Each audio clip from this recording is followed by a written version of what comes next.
Buenas tardes amigos y bienvenidos otro día más a este humilde, pero como ya sabéis, conocido y políticamente incorrecto canal. Hoy traigo una sorpresa que he tenido el orgullo y el placer de poder aceptar, y sobre todo la persona que tenemos a nuestro lado, nadie me iba a imaginar hace ni siquiera una semana que iba a poder entrevistar a una persona como la que tenemos aquí hoy. Yo le conocí a través de los medios de comunicación por un caso muy excepcional. Estamos con Adolfo Alonso Carvajal. Es miembro de una red de despachos que tiene numerosas oficinas tanto en España como en Estados Unidos y Latinoamérica.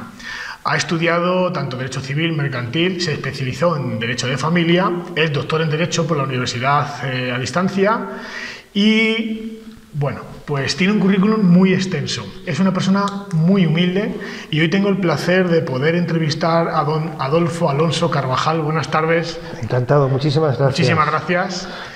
Y como siempre empezamos la entrevista, ¿quién es Adolfo? Pues soy un abogado, un profesional, abogado de familia, un ser humano con unas sensibilidades determinadas y con una vocación muy concreta de hacer esta especialidad del derecho. Es por eso que en un momento determinado de mi vida decidí dejar cualquier otra especialidad y centrarme exclusivamente en ser abogado de familia. No, perdóname, no hay nada políticamente incorrecto, es todo político. Lo demás son discrepancias y puntos de opinión, siempre que se transmitan de buena fe, siempre que se transmitan con sentido democrático, de la crítica, de la autocrítica, de que se dialogue. Esto es lo importante. Lo que pasa es que sabe usted que en este país hay que, digamos, remitirse a lo que siempre está bien, pues hay ciertas palabras o ciertos diálogos que están catalogados como políticamente incorrectos. Entonces, como el canal es Malos Tratos Falsos TV, pues es un poco la anécdota referencial a modo de gracia de bueno, pues los espectadores que nos ven, que siempre digo lo mismo, que es un canal políticamente incorrecto, pero que cada vez más gente dice no hay nada políticamente incorrecto excepto la discrepancia de pareceres, ¿no? ¿Por qué decides, sin meternos mucho en la vida principal de la persona, ¿no? Que sabéis que soy súper respetuoso con estas cosas, por qué Adolfo decide dedicarse al mundo del derecho? ¿Qué es lo que le empuja al mundo del derecho, que tiene tantos sinsabores como cosas bonitas? Pues soy un hombre profundamente social, con muchísimas inquietudes de tipo político y de tipo social. El derecho es el instrumento de las ciencias sociales que estructura las sociedades, lo que es posible, lo que no es posible, cómo hacer las cosas, que dirime las discrepancias, y me pareció que era un instrumento muy adecuado para mi forma de ser y para mi carácter. ¿No tiene antecedentes en el mundo del derecho en familia o sí? Oh, yo soy hijo de obreros, es decir, mi familia es una familia extraordinariamente humilde, soy nieto de pescadores de dos pueblecitos de Asturias, y mi padre fue marino y mi madre prácticamente fue analfabeta, y por las circunstancias personales que tuvieron que vivir de la posguerra, y yo simplemente pues fui, digamos, el hijo de la familia que no sigue la tradición y decidió... que quiso estudiar, y era aquellos momentos en que los padres pues los padres humildes buscaban que sus hijos subiesen un peldaño más y se esforzaban porque fuesen a la universidad y pagar buenos estudios, y esa fue mi familia y esta fue la circunstancia. Pues yo, permítame, no puedo leer y no voy a leer su currículum, pero entiendo que sus padres se pueden sentir tremendamente orgullosos de el currículum profesional y lo que ha dedicado su vida al estudio del derecho y sobre todo a la protección de los niños.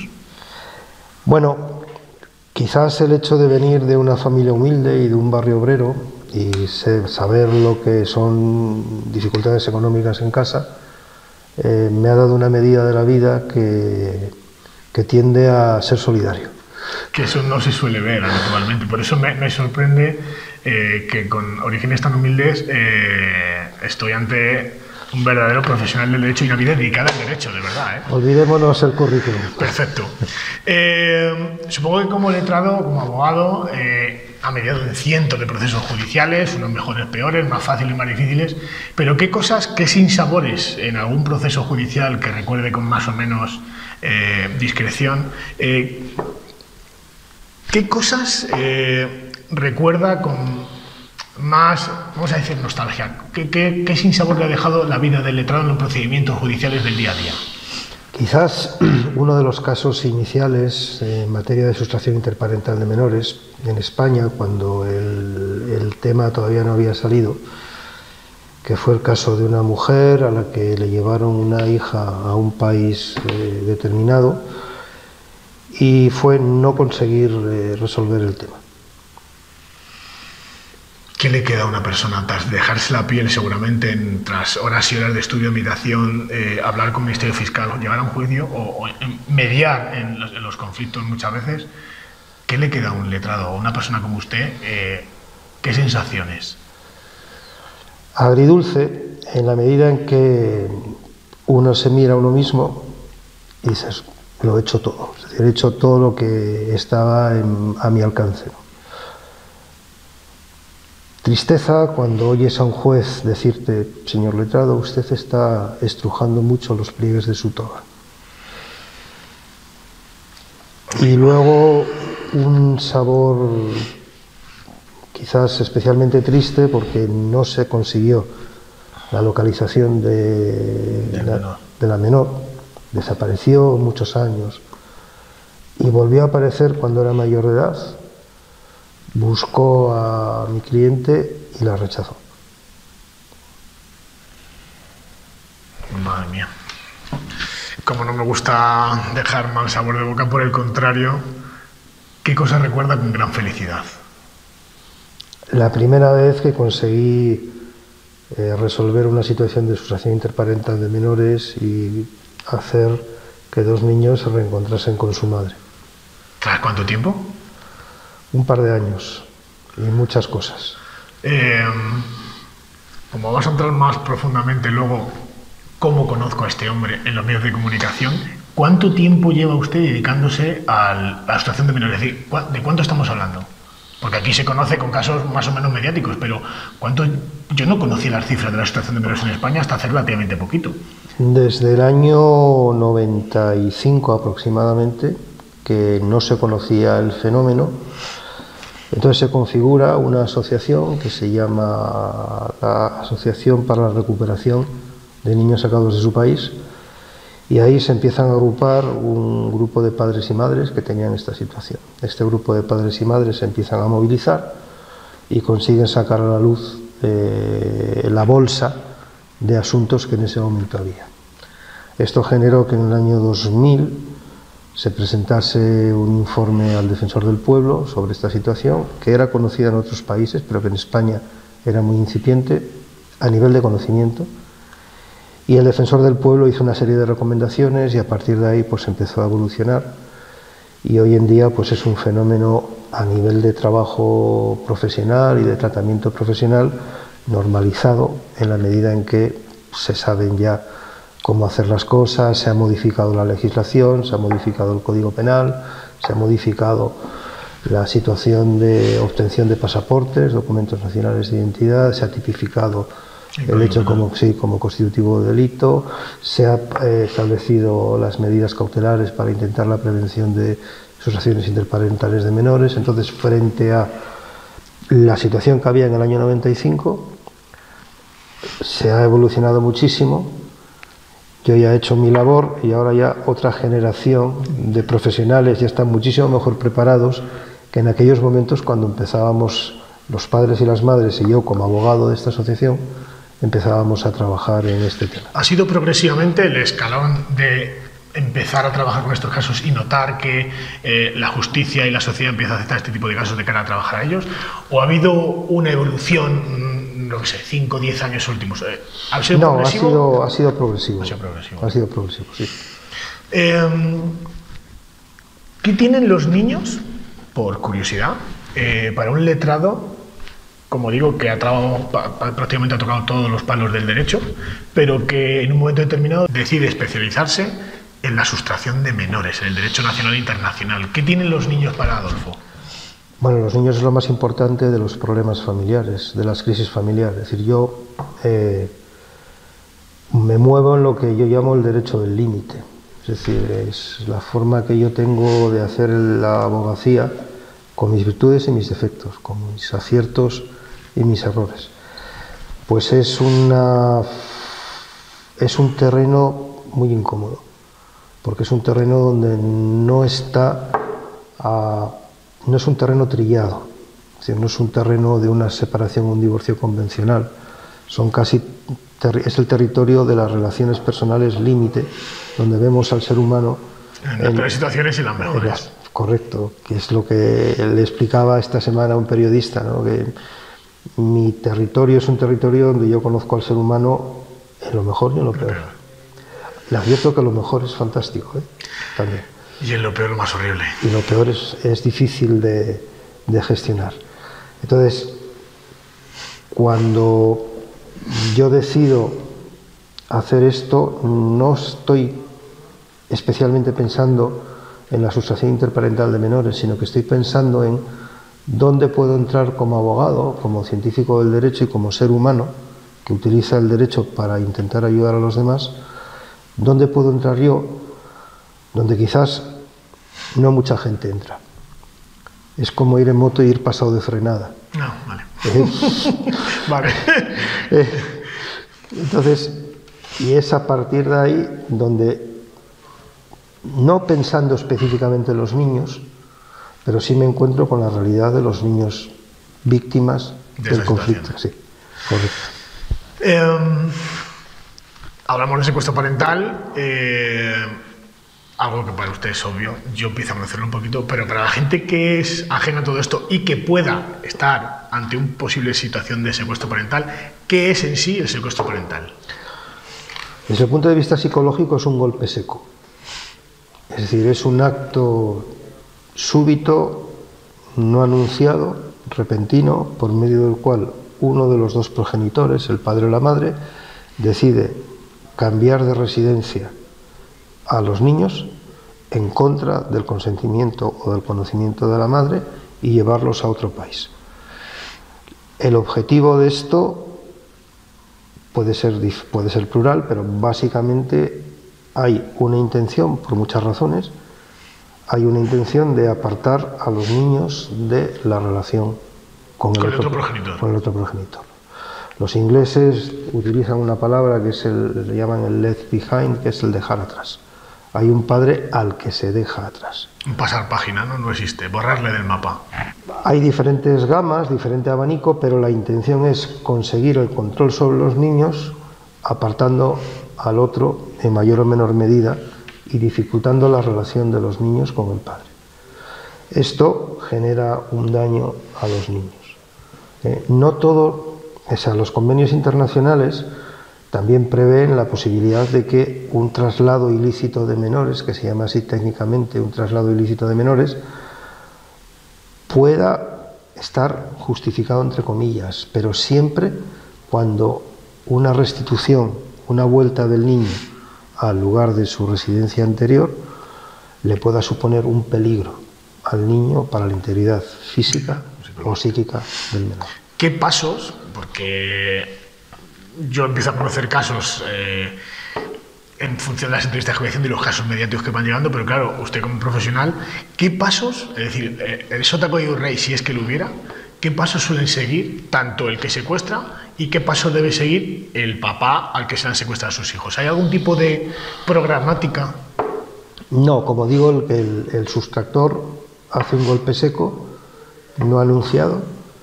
No hay forma de una alarma, no salta una alarma, no hay forma de predecir una alarma. Hombre, cuando hay una crisis familiar grave, que se ve que hay muchísimas discrepancias, se trata de padres de dos países diferentes, donde uno de ellos no tiene arraigo y presenta unos sentimientos exacerbados de posesión o de propiedad sobre los niños, se puede pensar que esta situación se puede producir.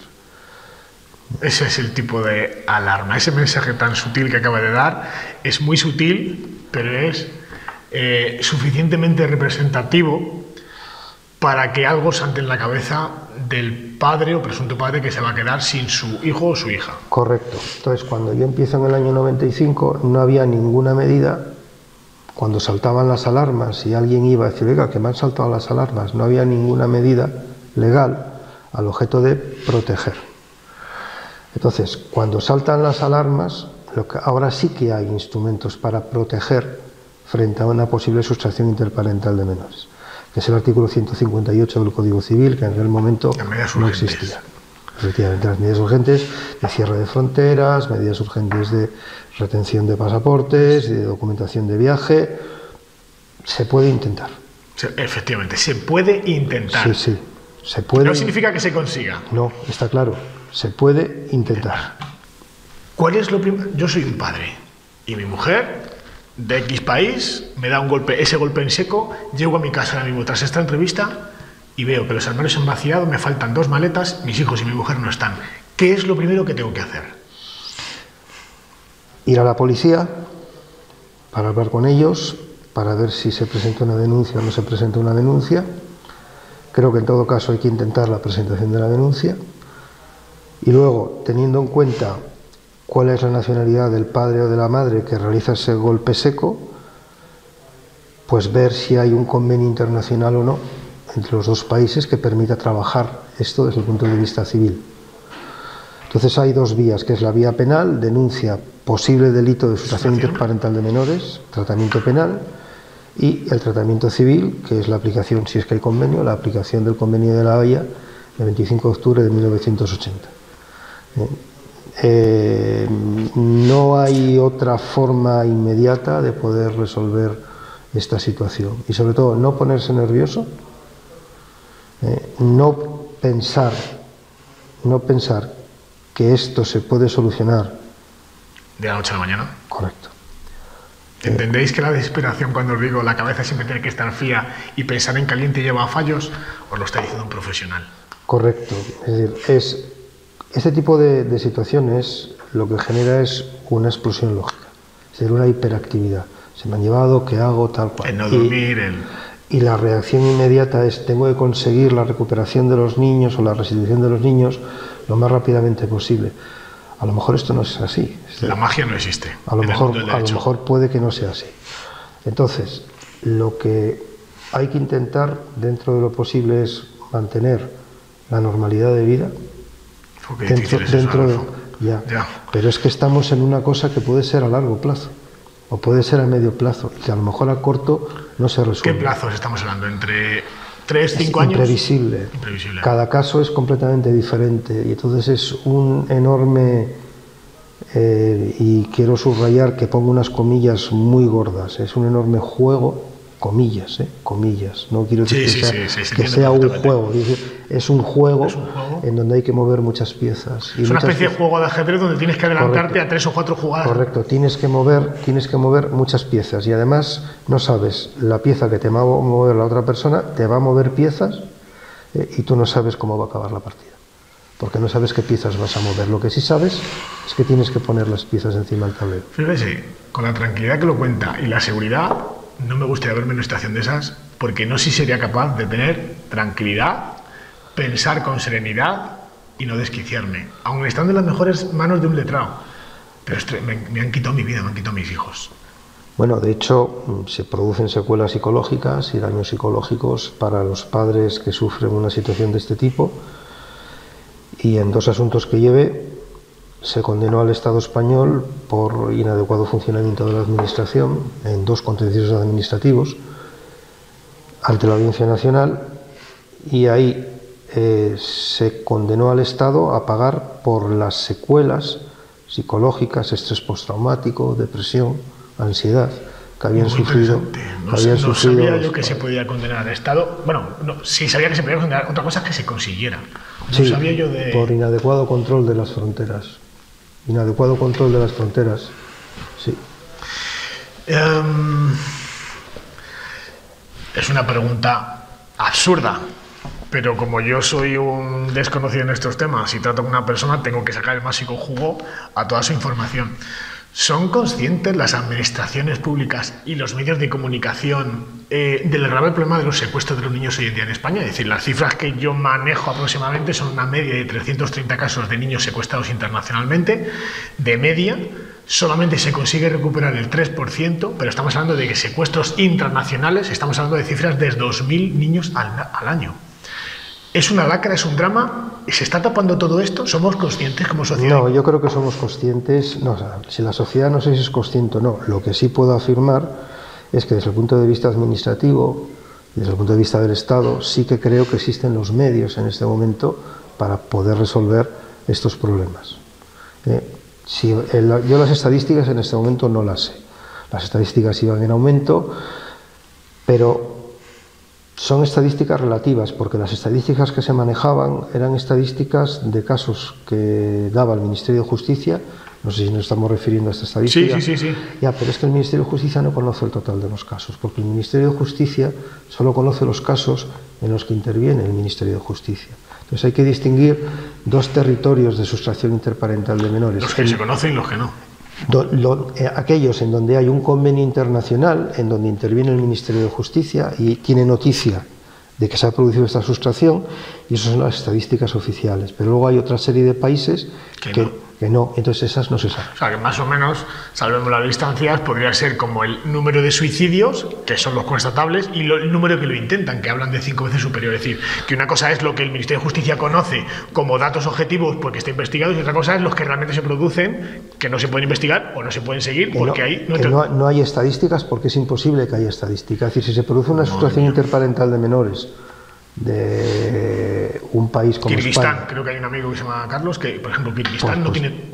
No sé si es parte del convenio de La Haya o no, pero en este caso en particular, pues si no es parte del convenio de La Haya y él no utiliza los mecanismos internacionales del convenio de La Haya, la administración española no se entera. No es que no tenga los medios, es que no es parte, el país que usted acaba de mencionar no es parte en el convenio de La Haya. Y por tanto esa niña secuestrada o esos niños secuestrados que no entran dentro, no entrarían como cifras oficiales de niños secuestrados. No, porque las cifras oficiales son las que conoce el Ministerio de Justicia de los casos en los que intervienen, bien para pedir que restituyan niños o bien porque se le pide al Estado español que ponga en marcha los mecanismos para restituir nosotros los niños al país de origen. Los otros... No, vale. Adolfo, usted salta, o por lo menos la mayor parte de la población que vemos la tele y a veces para informarnos o desinformarnos, cuando yo conozco o me salta a la luz el nombre de Adolfo Alonso, con un peliagudo caso como el de Francesco Arcuri y Juana Rivas. Hay mucha diferencia entre una persona normal como yo, en el que mi mujer de X país ha llevado a mi hijo, a que ese caso como el de Juana Rivas y Francesco Arcuri salte a los medios de comunicación. ¿Qué diferencia hay entre un proceso como el que le he contado y el de Francesco Arcuri a nivel mediático? ¿Hay mucha presión hacia el letrado? ¿Hay diferencia de estrategias procesales? No, a nivel procesal no hay ninguna diferencia. Es decir, sí puedo afirmar absolutamente que los órganos judiciales no se sintieron presionados en absoluto por todo el eco mediático que aquello produjo. Desde el punto de vista del profesional, desde el punto de vista mío, de mi forma de ejercer la profesión, fue terriblemente incómodo. Porque me vi metido en algo que para mí era normal, me vi metido en el ojo del huracán mediático. Normal desde el punto de vista profesional. Desde el punto de vista profesional. ¿Un caso más? Sí, desde el punto de vista profesional y no un caso de los más complicados. Me vi de repente metido, sin quererlo yo, en un foco mediático donde me tenía entrevistas, me preguntaban continuamente, me llamaban para hacer reportajes. Y bueno, yo tuve la fortuna de que en ese momento yo estaba en Menorca, y la isla es una isla, y entonces uno desde la isla pues se podía aislar tranquilamente, ¿no? Sí es verdad que me empecé a preocupar cuando fui a cenar a un restaurante, porque yo cenaba normalmente en la isla, y la camarera me preguntó, ¿dónde está? Y entonces dije, bueno, esto no puede ser. Se perturba la tranquilidad e intimidad de uno, ¿no? Se perturba, ¿no? Entonces, todos estos casos tienen tensión y tienen estrés y son complejos de llevar por todas las emociones que hay. Pero si a eso se le añade estar bajo la presión mediática, pues hombre, se hace mucho más complicado de llevar. No sé si me va a permitir la pregunta de los medios de comunicación, y como tengo la oportunidad de tenerla aquí, ¿desvirtúan la realidad del caso? ¿Se desvirtúa con los focos mediáticos? ¿Se desvirtúa? Yo no puedo hablar en general de los medios de comunicación. Aquí hay como todo, hay medios de comunicación y hay medios de comunicación. Sí es verdad que yo en aquellos momentos vi por algunos medios de comunicación que se desvirtuaba la realidad y que a pesar de que yo insistía en explicar la realidad, me consta porque yo le vi en alguna ocasión, no se me hacía caso de la realidad. Y a pesar de que yo decía, esto es una sustracción interparental de menores, esto no es de lo que se está hablando, es un tema diferente, no se me escuchaba, no se me hacía caso. Quizá la sustracción por parte de una mujer había que elevar la imagen y llevarlo al mundo de la violencia de género, ¿no? Para tener ese sustento político y social que sacase ridículo los medios de comunicación. No sé decir esto, lo que sí es verdad es que el convenio de la Haya sí establece como excepción a la restitución que esa restitución produzca un daño a la integridad física o psíquica de los menores. Por esa vía se intentó utilizar una estrategia de defensa y una estrategia determinada que llevaba aparejada la utilización de los medios. El año pasado, le he comentado anteriormente que es el segundo año que voy a celebrar la entrega de premios y tuve el privilegio, el orgullo y el placer de poder dar a los premiados. Uno de ellos fue Francesco Arcuri, que tuvo a bien recibir lo que para mí es un humilde premio, la figura de un espartano, por su lucha titánica. Para mí, Francesco, lo hablamos en alguna ocasión, creo que ha sido un héroe porque ha salido, bueno, pues con cierto daño, porque creo que en España humildemente no se te ha tratado con la condescendencia que se debe dar a una persona que es inocente. Pero bajo esta humilde percepción, la batalla política y judicial que se ha hecho con papás como Francesco, es una pregunta a lo mejor absurda, pero ¿el resultado hubiera sido el mismo si Francesco es italiano a que hubiera sido español? ¿Su suerte hubiera sido igual o diferente? Desde el punto de vista judicial hubiese sido indiferente. Es decir, afortunadamente, ya antes lo he matizado, es decir, en aquel caso en particular los órganos judiciales fueron absolutamente impecables. Si tengo que hacer alguna matización, fueron juezas, fueron fiscales mujeres las que llevaron el tema desde el punto de vista de la restitución. ¿Juezas? Fueron mujeres. Y es con esto lo que quiero decir, con esto lo que quiero decir es que desde el punto de vista judicial, hablaba de cuestiones políticas y judiciales, desde el punto de vista judicial creo que no se puede decir nada. Es decir, los jueces y las juezas... Ya lo ha dicho todo. Los jueces y las juezas, la presión mediática les da absolutamente, en mi experiencia, les da absolutamente igual y cumplieron con su trabajo. Otra cosa es el manejo político que se quiere hacer de determinadas cosas, pero ahí poco puedo decir, porque yo aquello lo trabajé como profesional. Yo no le voy a poner en entredicho y sé que es una persona muy prudente, pero no hace falta que apuntale más, porque yo es un hecho que desconocía. A mí que una persona como usted me diga, es que Jesús, es que las que llevaron el caso fueron juezas y mujeres fiscales. No me valería el discurso de que la justicia es heteropatriarcal.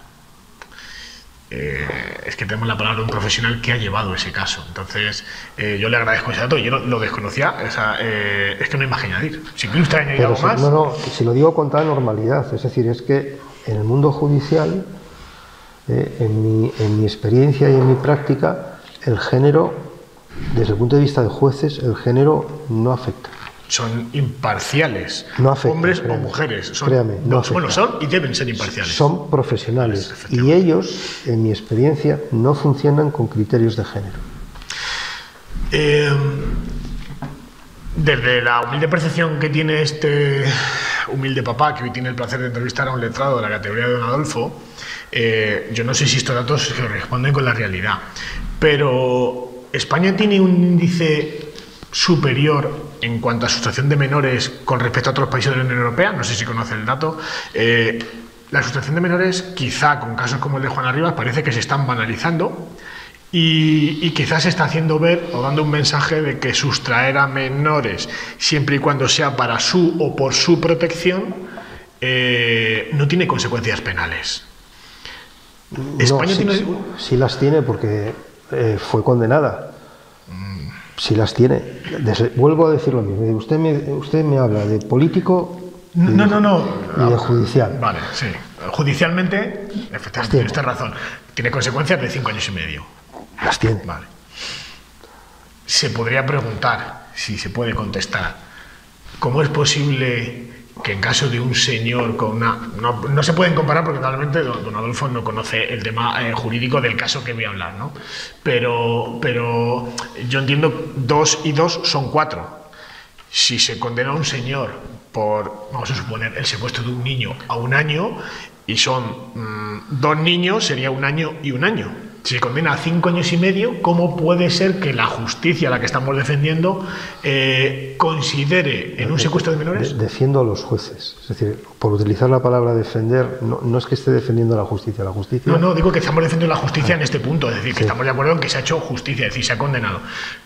Pero claro, la sociedad entiende, pero Jesús o Adolfo, se le ha condenado. Entonces, si le ha condenado con una sentencia que, bueno, pues más o menos puede ser ejemplar y es un levantador de orejas, cuidado con estas cosas que conllevan penas de prisión y la retirada de la patria potestad, con todo lo que conlleva para un padre, ¿cómo es posible que sea la misma justicia luego le pliegue la condena a la mitad por 2 secuestros, que son secuestro y secuestro de 2 niños, y se considera un solo secuestro? Es decir, ¿da igual secuestrar a 1 que a 5 hijos?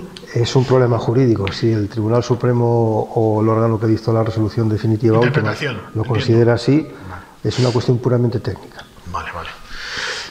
¿Qué consecuencias sociales y jurídicas puede traernos a la sociedad en general el hecho de haberle perdonado, es un poco más redundante la pregunta, ¿no? O protegido, desde mi humilde punto de vista? ¿Qué consecuencias puede...? Es decir, resumiendo, se está lanzando un mensaje con casos como el de María Sevilla, Juana Rivas y otros casos que se están empezando a conocer. Por eso quiero su respuesta profesional. ¿Se está dando un mensaje de secuestrar a niños por parte de madres no tiene consecuencias graves? Consecuencias penales las tiene, pero estamos viendo que secuestrar a un niño de 2 años tiene 2 años de condena. Cumple la 4ª parte y en 8 o 9 meses una madre está fuera. Va a un CIS, 2 años de secuestro y maltrato a un niño, 6 o 8 meses, tiene suficiente condena. Esa es la interpretación que da la sociedad.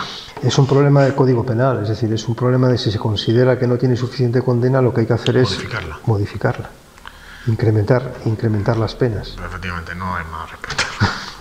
A que mate. Casos mediáticos como, vuelvo a decir, Juana Rivas, María Sevilla, María Salmerón, Vanessa Esquiwis, la señora famosa, la mentirosa del pegamento. Cientos de casos muy similares que quizá por los medios están empezando a ocultarse porque no les interesa ver una determinada verdad. Si a esto unimos la alarmante inversión de la pirámide poblacional, es decir, llevamos 15 años que mueren más personas que nacen. Si añadimos a ese cocido, le echamos condimentos y le añadimos el hecho de que se está empezando a detectar en la sociedad cierto miedo, inquietud a relacionarse hombres y mujeres, sé que la pregunta es un poco dispersa.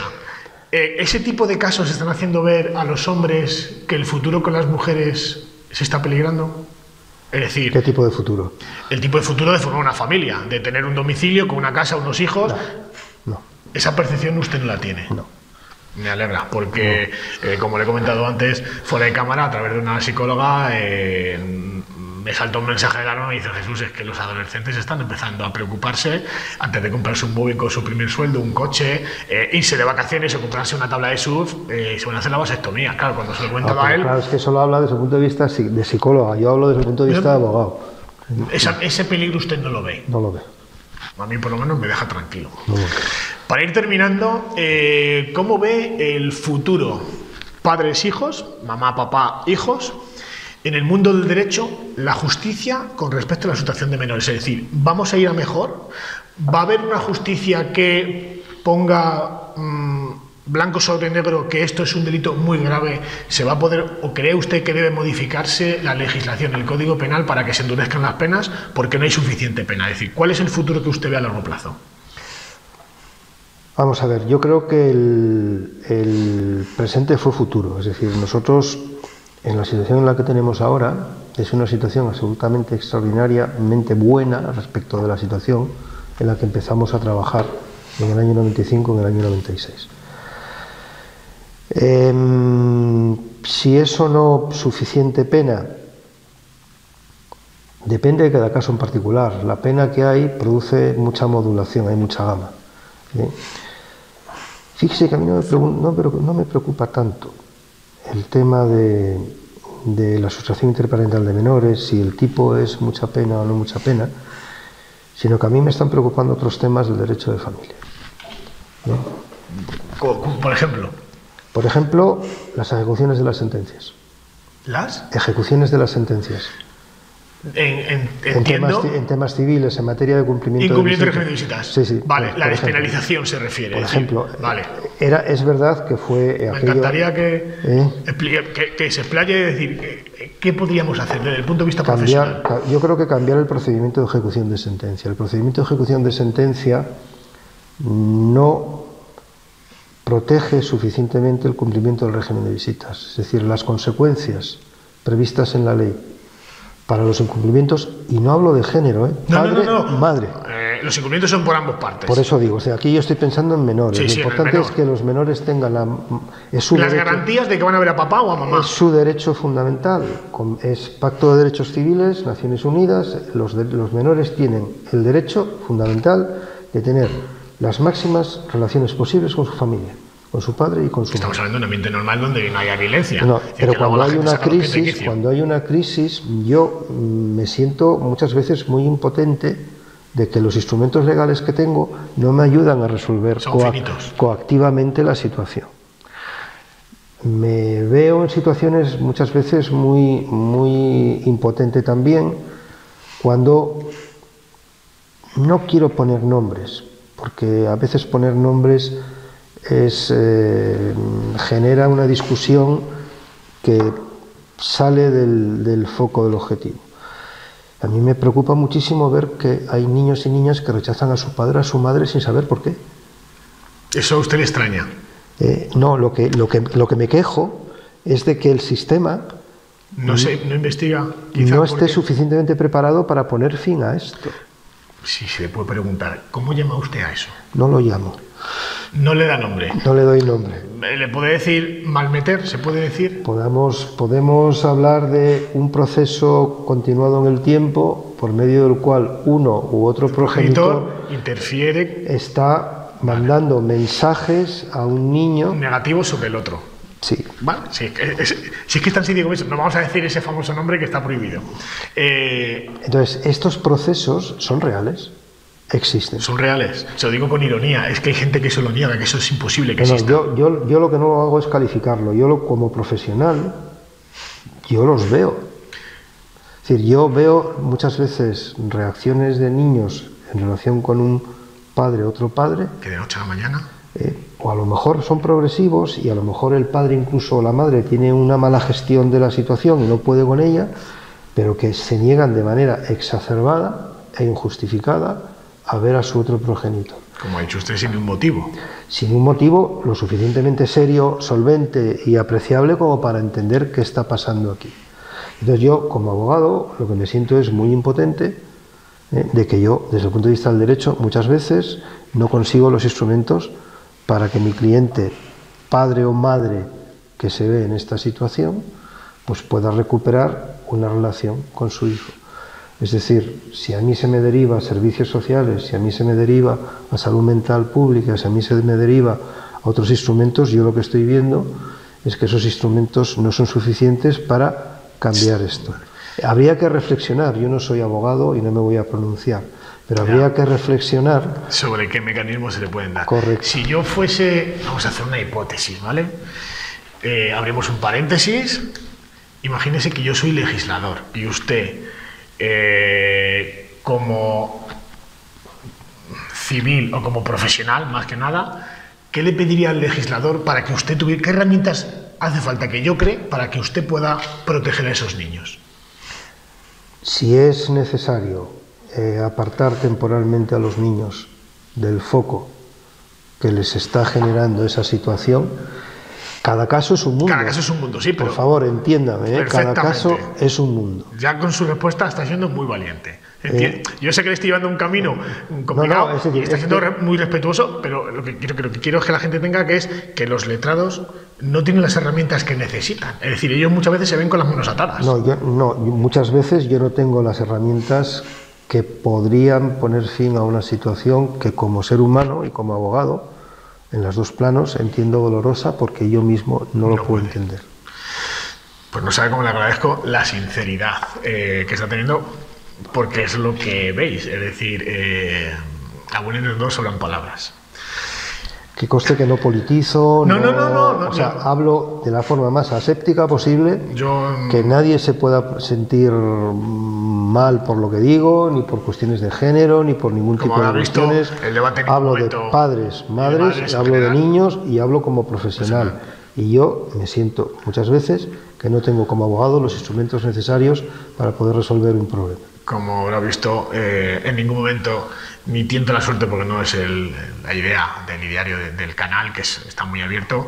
No intento prejudicial, primero porque no es una cosa que me compete a mí, no soy profesional del mundo de la comunicación, pero sí lo que me gusta es saber la máxima posibilidad de información de cara a que la gente que nos vea, pues que sepa que es un secuestro parental, qué mecanismos hay, qué alarmas nos pueden llevar, y pues también hay que entender que el letrado, por mucha conocimiento jurídico que puedan tener, hay veces que las herramientas que se le da no son las adecuadas, ni siquiera las suficientes en muchas ocasiones. No. Para terminar y no entretenerle más, siempre me gusta terminar con un mensaje positivo, muy positivo. Y es, ¿qué mensaje usted como profesional puede dar a esos padres, familias que están inmersos desgraciadamente en un proceso como este, a veces duro, desagradable? ¿Qué podemos decir a esas familias? Es decir, ahora mismo mi hijo ha desaparecido hace 24 o 48 horas. ¿Qué le diría? Que conserven la calma, que intente localizar al niño si es que desaparece, saber en qué país está, por supuesto que presenten denuncia si es que ha desaparecido ante la policía, y en función del país en el que esté, que inicien inmediatamente las acciones legales para poder restituir al niño. Pero que no se pongan metas temporales, es decir, hay que asumir que se ha producido un terremoto. Y que no se ven las secuelas o las consecuencias hasta... Y efectivamente, que no se sabe cuándo va a terminar, y lo que no puede ser es que esta situación, entre comillas, arruine la vida del padre, la vida de la madre, le lleve a la desesperación, le lleve a la depresión. Necesitan enfocarlo con serenidad, pensar que la vida es larga, que no se sabe cuándo se resolverá, pero que cambia. El ser humano evoluciona, ellos, los niños, y nunca se sabe, porque yo he conocido temas de estar una madre de las primeras desesperada porque no tenía contacto con una hija que estaba en un país árabe, y cuando la hija fue mayor de edad volvió sola con su padre. Se han perdido años, pero han recuperado otros años. Han recuperado esa convivencia, que es lo más importante. Sí. Pues don Adolfo, ha sido un verdadero placer, de verdad que no sabe cómo le agradezco no solamente su tiempo, sino sus conocimientos. Os puedo asegurar que no le conocía, que me ha impresionado como persona, me transmite mucha paz, y eso no es fácil.